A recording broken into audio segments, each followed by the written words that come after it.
Уште една нова тема во Македонија наутро, која најавуваме вака.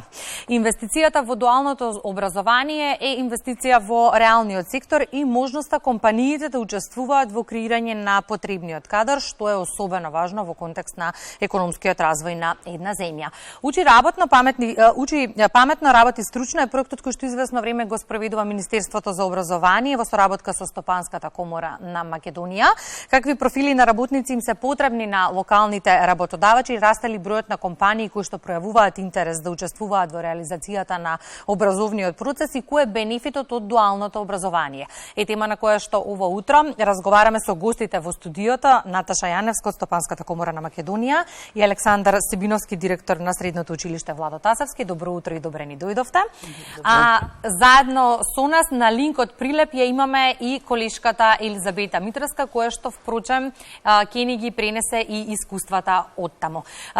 Сосема накусо, Наташа, ќе започнеме со вас и она што го кажа во најавата. Учи паметно, работи стручно е проектот кој што извесен период го реализирате со Министерството за образование. Теоретското знаење знаеме дека е многу важно, но праксата е исто така важна за овие стручни кадри по завршувањето на образовниот процес да може да се вклучат на пазарот на трудот. Токму така, како што кажал Конфуције, теоријата, знаењето без теорија е неупотребливо, меѓутоа па теоријата без праксата, сепак праксата без теорија е опасна. Сакам да напоменам дека навистина ние ве втора година ја спроведуваме кампањата Учи паметно, работи стручно заедно со Министерството за образование и наука. Меѓутоа морам да кажам дека е со поддршка на проектот Образование за вработување, финансиран од страна на Швајцарската амбасада во Република Македонија, кој што навистина помогна да ги организираме на локално ниво сите оние активности кои што ги имавме. Овој проект е многу значаен, кампањата е многу значајна затоа што на самото место, на регионално и на локално ниво, се среќаваат и компаниите, и стручните училишта, каде што се дискутира и каде што се разменуваат и се искажуваат потребите. Многу е важно што се знае она што се кажува е разбрано и од двете страни и преку тој социјален диалог подоцна се креираат образовни програми кои што ќе можат да ги изучуваат учениците токму според потребите на локално ниво. Прилеп е дел од приказната за дуално образование. Бети, какви се искуствата во твојот град? Колку од учениците чинам во електромашинското училиште се вклучени во дуалното образование? Колку компаниите соработуваат со училиштата? Добро утро. Овде сме пред електромашинскиот училишен центар Ристевски Ричко, едно од првите во земјава кое има дуално образование и прво во градот. Разговараме со Цветанка Ѓорѓиевска, директор на училиштето. Цветанка, трета година веќе имате паралелки од електро и машинската струка. Кои профили, колку ученици се вклучени во дуалното образование? Добро утро, поздрав до сите гледачи на Македонска радио и телевизија. Да, овде имаме дуално образование во два профили, и тоа од електросектор, техничар за индустријска мехатроника, и од секторот машинство, техничар за машинско производство. По една паралелка во секоја година, значи вкупно 3 во електро и 3 во машинска струка. Колку ученици се опфатени со дуалното и вие соработувате со 3 компании од градот. Како оди практичната настава? Да, имаме одлична соработка со 3 компании во градот и тоа од електроструката учениците одат на пракса во АД Витаминка и во Гентерм и тоа по 10 ученици од година, но практичната настава се одвива во втора и во трета година сега. А додека од машинската струка учениците посетуваат на настава во ВИК по 5 ученици во втора и во трета година. Значи, вкупно имаме 30 ученици во електро и 15 ученици во машинска струка. Како е досегашното искуство со овие профили, очигледно кои се барани за компаниите, на кои им треба? Интересот од година во година се повеќе и повеќе расти, но ние сме како училиште врзани со конкурсите кои што ги објавува Министерството за образование и наука. Сега засека се запишуваат по 10 ученици, се надеваме, бидејќи соработката е одлична со компаниите, дека од година ќе размисли Министерството за да се зголеми бројот на ученици во ваквите компании, бидејќи соработката првично започна од Германска стопанска комора во соработка со Македонска стопанска комора, за да се произведуваат кадри кои што кога ќе завршат средно училиште можат веднаш да се вклучат во процесот на производство, бидејќи се подготвени, затоа што таму во компаниите си имаат задолжен ментор кој што ги спроведува низ целиот циклус процес на работа во самите фабрики, а и од кај нас имаме задолжен професор кој што е надлежен да ги надгледува истите ученици. Бидејќи соработката, реков, е одлична, се надевам дека Министерството ќе има слух да се прошири ова дуално образование и во другите смерови, за да кадарот кој што завршува нашите училиште биде комплетно спремен во процесот на производство во останатите компании. Учениците по завршувањето имаат обезбедени работни места?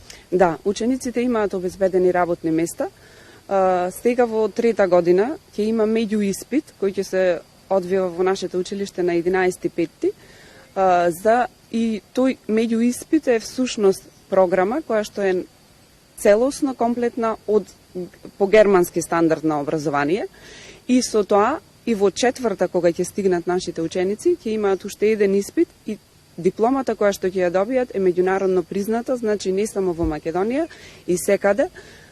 Обезбедено е работно место, но дел од учениците гледаат дека можностите за вработување со таквите дипломи и можност за запишување на факултети, кои што не се само во нашата држава, него и надвор од нашата држава. Благодарам, Ѓорѓиевска, за разговорот. Се надеваме дека сите ќе сакаат тука да работат. Нормално, ако сакаат некои да продолжат на високообразовните институции и образованието, но и да се валоризира соодветно нивниот труд. Да кажеме дека од 5 училишни центри во Прилеп, во 4 има паралелки со дуално образование и се подготуваат стручни кадри во хемиското, медицинското училиште и економско-правното училиште. Да се подготвуваат кадри ученици кои му се потребни на нашето стопанство. Студија. Благодарам, Бити, за вклучувањето во Македонија наутро. Видовме дека Прилеп е добар пример за дуално образование во нашата земја. Господине Сибиновски, ајде да го видиме и примерот од вашето училиште. Со обраќање на машинска и електротехничка се насоките, колку што знам, што ги нуди училиштето. Колков интересот досега на учениците за средно стручно? Да, средното училиште на град Скопје Владо Тасевски е училиште во кое што се изучуваат 3 струки, тоа е сообраќајната, електротехничката и машинската. Изминативе години имавме одлични уписи и искрено се надеваме дека тој тренд ќе продолжи и оваа година. Периодот наназад вложивме многу во инфраструктурно подобрување, како и во техничко опремување на училиштето, и на тој начин се надеваме дека учениците ќе ја видат својата можност да се запишат во ова средно стручно училиште. Инаку секогаш се водиме и од онаа народска изрека, ајде дека добриот глас надалеку се слуша, така да одлична препорака за сето ова би биле наши сегашни, наши ученици кои што веќе завршиле. И за нив ќе проговориме нешто подоцна. Она што ме интересира во однос на бројките, колку од приватните компании пројавуваат интерес за да се вклучат во образовниот процес? Каква е соработката со средните училишта? Значи, од 2016 година Стопанската комора на Северна Македонија веќе започна со активности во врска со дуалното образование, затоа што смета дека дуалното образование е најефикасен начин како да се стигне до подготвен стручен кадар кој што е потребен на бизнис заедницата. Добро е што гласот полека почна да се слуша, да се имплементира веќе во образовниот систем, иако во претходните години имавме 11 компании кои што активно беа вклучени, кои што земаја ученици ги подготвуваат на пракса. Минатата година со поддршка на кампањата и со сите оние други настани кои што ги спроведуваше комората, имавме околу 211 компании кои што беа вклучени. Но годинава можам да кажам со сигурност дека имаме околу 500 компании, па дури и училишта кои што минатата година чувствуваја одреден сомнеш дека не треба да бидат вклучени во дуалното образование, па дури и компаниите кои што го сметаа ова како еден вид на проект, сватија дека само на тој начин можат да учествуваат, да го подготвуваат својот иден кадар. со колку компании соработува Средното училиште Владо Тасевски и ако во Прилеп има добар пример на вработување на учениците откако ќе завршат во средно училиште, во компаниите каде што имале пракса, какво е вашето искуство? Така. Ќе се обидам да ги набројам, се надам нема да ми замери некој доколку може и само во бројка, не мора поединечно. Десетина се сигурно. Нашето училиште е едно од училиштата во кое што се одвива овој концепт на дуално образование, но покрај концептот за дуално образование тука ни е учењето преку работа и феријалната пракса. Така да во концептот дуално образование имаме годинава веќе трета генерација што ќе запишеме во машинската струка во соработка со германската компанија Gerresheimer. Имаме втора генерација во сообраќајната струка во профилот техничар за железнички сообраќај, инаку морам да напоменам нешто пошто сме уникатни. Нема во државата друго училиште кое што образува кадри од железничкиот сообраќај, таму соработката ни е со македонски железници и инфраструктура. Во делот на учење преку работа, односно феријална пракса, соработуваме уште со низа фирми капацитети, би ги наброил доколку немате проблем.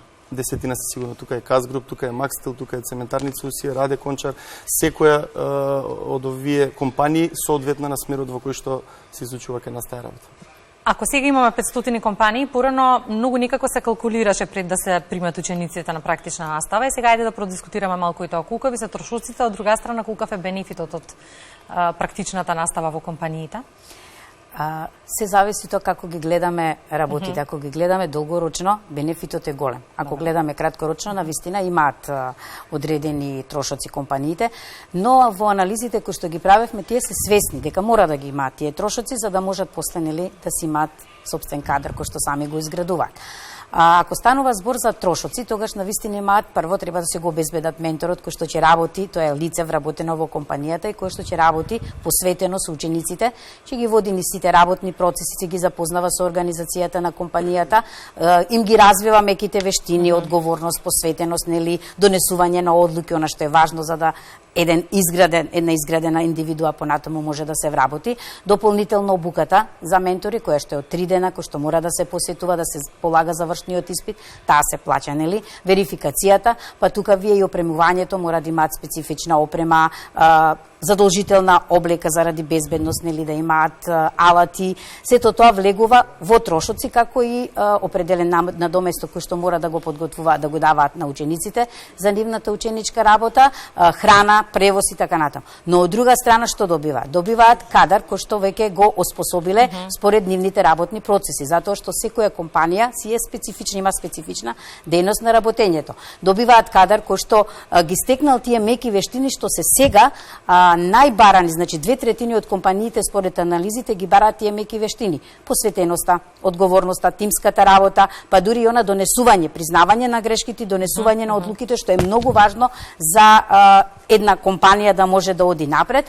Дополнително не вложуваат при вработувањето, не вложуваат нови финансиски средства за да ги дообучуваат кадрите кои што ги вработуваат и можат да си ги предвидуваат своите инвестиции затоа што веќе знаат дека имаат подготвен кадар кој што по завршување веднаш можат да си го вработаат. И многу често компаниите ќе кажат немаме соодветен и немаме доволен број на кадар кој ни е потребен за работата.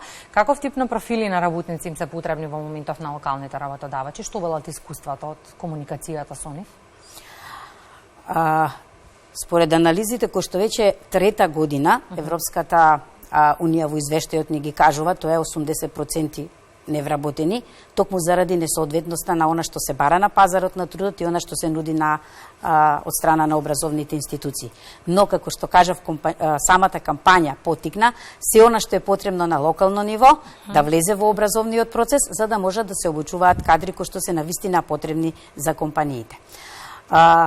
Типот на она барање што се од страна на самите компании и од страна на квалификациите е неразличен и претежно зависи од самите региони, затоа што во одредени региони имате специфични дејности каде што се бараат квалификации. Но од друга страна имате квалификации кои што се секаде барани, како што се машинскиот техничар, заварувачите, посебно агронзаварувачите, браварите се бараат, месопреработувачите, млекопреработувачите од текстилната индустрија се бараат, конфекционерите, конфекционер за обувки или за химија, текстил, прехранбените техничари, хемиските техничари, земјоделските. Значи, сите се најбарани, но IT информатичарите и програмерите се доста барани затоа што тие ги покриваат сите сектори, економистите се доста барани и можам да кажам како врв на сите е тоа што ние со тек на време ги автоматизиравме сите процеси во компаниите. Но за тоа ни требаат луѓе кои што ќе работат со тие автоматизирани процеси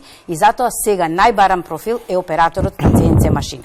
Како да може да се работи, да се програмира и да се работи со тие работни процеси. Господине Сибиновски, споменавте 10 компании со кои соработувате, и сега колкав е бројот, да речеме, на ученици кои што по завршување на средното образование во моментов се вработени, имаат сигурно работно место и редовна плата?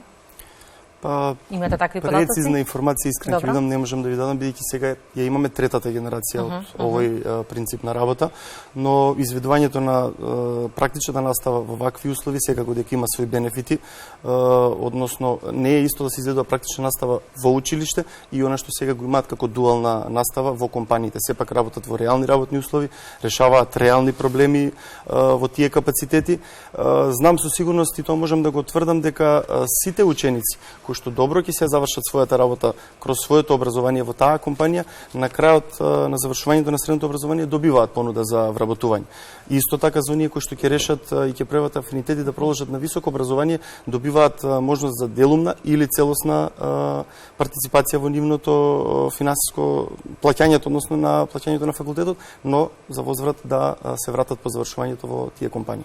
Како бројка точна не можам да ви кажам. И сега кога веќе зборуваме за бројките и предностите кои што ги нуди дуалното образование, ако знаеме дека стручното образование е еднината на занаетите, но и на развојот на економијата, а дуалното образование нуди можност за сигурна плата и работа по завршувањето на средното образование, има ли или расте ли бројот на учениците кои што сакаат средно стручно?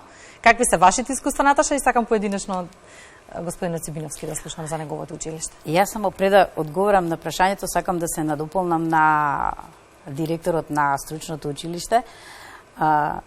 Можам да се пофалам вака дека компаниите претежно кои што земаат ученици на пракса се членки на Стопанската комора, морам тоа вака јавно да го кажам, што веќе свеста на она што работевме долго време се подигна и праксата го покажува успехот, затоа што минатата година ние со здравствената криза имавме негде околу 7000 компании кои што се затворија, а сепак бројката на компании расте кои што земаат ученици на практична обука. Значи свеста веќе не е подигната.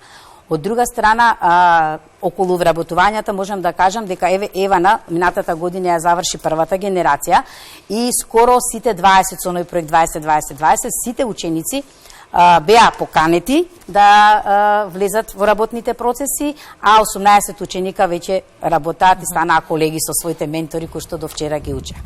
Да, стручното образование станува веќе атрактивно, што беше и целта, и сакавме да тргнеме онаа стигма која што постоеше дека само во слабите ученици се запишуваат во стручното образование. Зошто е добро? Затоа што дуалното образование и стручното образование, нели, кое што го покрива дуалното образование, представува можност за иднина, за животот, пасош, како што ние викаме за животот, затоа што преку стручното образование тие стекнуваат искуство, а искуството е тоа што ги води низ животот и не ги препушта самите да лутаат или да бараат нешто што не ќе можат да го работат. Прво, тие се запознаваат со самото занимање и го работаат тоа занимање, после нивното вработување се добиваат определена плата за тоа, значи имаат финансиски надоместок, но морам да кажам и директорот го спомна, имаат и можност за да продолжат на факултет, што значи дека не се ограничени, бидејќи нашиот образовен систем овозможува и вертикална проодност, каде што по завршување на средното образование можат да одат на факултет, но повторно да се вратат во компанијата каде што работеле, затоа што компаниите пројавуваат интерес не само за стручно, туку и за високо образование да ги финансираат учениците, но се сепак нели она мора да се вратат да си го одработаат во компанијата своето. Ми требаат и вашите податоци за да ги поттикнеме оние ученици кои што можеби размислуваат каде во средно, бидејќи доаѓа периодот за уписи. Како што кажавме, 30 се мерови кај нас, а ако зборуваме од појдовната точка каде е најголем интересот, сообраќајната струка, односно техничар за транспорт и шпедиција кај нас е нешто што е најатрактивно, односно таму запишуваме голем дел на ученици. Во електротехничката струка запишуваме техничар за телекомуникации од годинава новитет ни е тоа што ќе запишеме една паралелка техничар за компјутери и автоматика. Тоа е она што господја Наташа го кажува, атрактивноста сега е во автоматиката, во компјутерите, така да ги следиме тие трендови, од годинава ќе запишеме една таква паралелка. Го споменав она по кој што сме уникатни, тоа е техничарот за железнички сообраќај, исто така интересот таму е голем. Зошто да за средно стручно? Затоа што можностите по однос на брзо вработување, па и за напредување во кариерата се многу поголеми од општообразовните гимназии, ајде да ги кажем, без да ми се налутат нормално. Благодарам за гостувањето во Македонија наутро. Ова е тема на која што многу ќе се зборува. Многу ми е драго што како минува времето се поттикнуваат и работодавачите и компаниите да се работуваат, бидејќи знаат дека впрочем и днината и на нивната работа зависи од нашите ученици. Благодарам за гостувањето во Тинската. Благодарам за поканата.